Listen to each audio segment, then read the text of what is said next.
Growing up in the United States, I think I internalized the American values of freedom and of pursuing liberty and of trying to ask myself where I could live my life to the fullest. That's what I understood America was really about.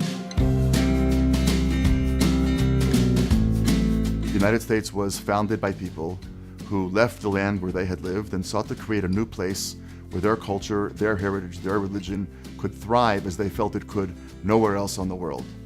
In many respects, I think that that very same ideal of freedom, of building a country for a new start, of believing that a new place can give you a new lease on life, is exactly what brought many Jews from all over the world to Israel. It's an American model of freedom that has come home to roost in the Middle East, in the Jewish state.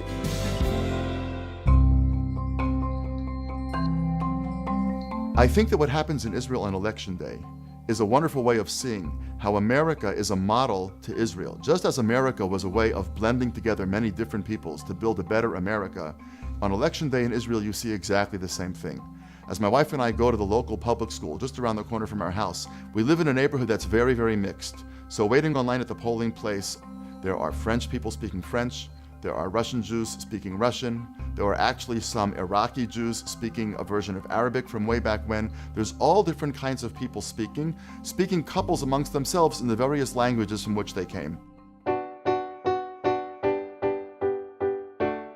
But what's fascinating is that the little kids watching their parents vote to usher in another iteration of Israel's democratically elected government are all speaking Hebrew to each other.